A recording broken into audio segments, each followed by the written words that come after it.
So welcome back to the second video in this series on the best and worst planets in Vedic astrology, which is serving as some supportive material for the Asheville Vedic Astrology apprenticeship program students. In this video, we're going to focus on benefic planets. What are benefic planets, and are they really as good as people say they are? Well, first of all, benefic planets are planets which tend to give enjoyable things to a person's experience. They tend to give grace, they tend to give ease, they tend to give gentleness. In fact, the more accurate term for a benefic planet is a gentle planet. Now, as many of you have learned in the Asheville Vedic Astrology apprenticeship program, those of you who've gone through it, and maybe those of you who've studied even with Ernst Wilhelm, is that there are these qualities that the planets give, which deal with what's called Ishta and Kashta. These qualities are how a planet gives the good and receives the bad, or gives the bad and receives the good. And benefic planets, gentle planets, work in a certain way in that they tend to give away their goodness and they tend to accept the difficulties. So they're very altruistic planets, I suppose. You could look at it like that. But benefic planets don't always function the way you think they should. And what are the standard, typical benefic planets? That's Jupiter, the greatest of the benefics, Venus, a moon which is moving towards full, and also Mercury, when Mercury is with another benefic, such as Jupiter, Venus, and a moon that's moving towards full.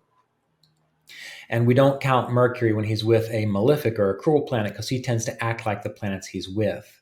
Just like a waning moon, a moon moving towards a new moon isn't necessarily considered a benefic. So these benefics, everyone celebrates them. They say you want to have these strong within your chart. And I think to a degree that is accurate because the benefics give a sense of enjoyment in life, in the things that you do, but it gives a sense of fulfillment and ease. And you need that at certain points within your life. You need to be able to just relax, to appreciate the bigger picture, which is Jupiter, to have the luxury and the smoothness and the lubrication of Venus, to have the fullness of emotions and the ability to enjoy emotions of the moon, and to also have the adaptability and the playfulness of Mercury. However, that isn't always what you need. And I've seen this happen again and again when I would be doing a session with an individual or talking to one of the students in the Kriya Yoga program that I lead.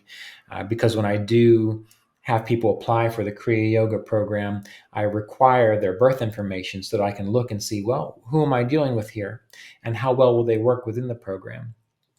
But very often I've seen people who have really strong benefics, Jupiter, full moon, Mercury doing well, Venus, and yet they have a lot of frustration in life. They don't seem to be able to accomplish what they want.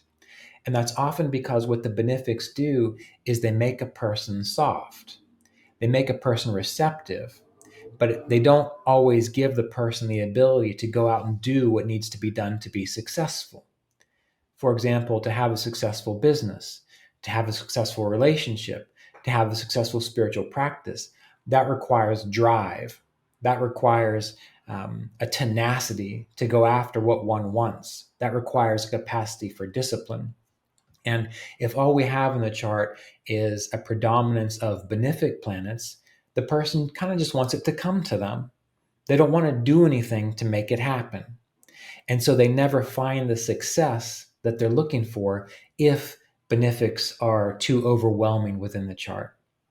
Now, ultimately, as we see as we go through this discussion, you want to have a balance of both. For example, when we look at the combinations of Mars and Venus, having those balanced within the chart is ideal. Mars is a cruel planet. Venus is a gentle or benefic planet. Well, when they are equal, what happens is you get Mars, which gives the hunger, the drive to make things happen. But then you have Venus, which allows you to enjoy the success at the end of that struggle. If we are imbalanced and we have too much Venus, well, then the person really waits around for that joy to come and doesn't go after it, doesn't try to achieve what they need. Similarly, if Mars is too strong, the person is always hungry. They're never satisfied. So in this example, Mars is the hunger and the drive, and Venus is the satisfaction. And the way we have happiness and fulfillment in life is to have that drive, but also the capacity for satisfaction. So basically, what we need to realize is benefic planets in general are good in that they give a capacity for enjoyment and they give a capacity for appreciating the good things in life. However, if there's too much of that, if it's too overemphasized, a person tends to wait around for that goodness to just happen. They don't actually go out and till the land to get the harvest. They kind of wait around for everyone else to do the job and then try to benefit from it. So in that way, you can have great benefic planets. And that doesn't necessarily mean you're a good person. It means that you're very welcoming to the enjoyment, but maybe you don't contribute to the work that is required to derive benefit or to benefit from the harvest or to bring the harvest in. And so it becomes imbalanced. When you're looking at charts, don't jump to conclusions that because of benefic, Jupiter, Venus, a good Mercury, a good moon are on the ascendant or in a trine, that automatically things are going to give a person great success. In the previous video in the introduction, I talked about how maybe individuals went through a Jupiter period or a Venus period and they were promised great success and fulfillment, but they didn't get it. Well, it's because probably within the chart, that Jupiter might have been technically well placed, but the astrologer didn't go through the full procedure to analyze, well, how is it being supported? Does it have a balance with some cruel or malefic planets to actually do the work to experience the fulfillment of it? And so when people go through these Jupiter and Venus cycles, things don't really go anywhere because they're not trying very hard. They're just waiting around.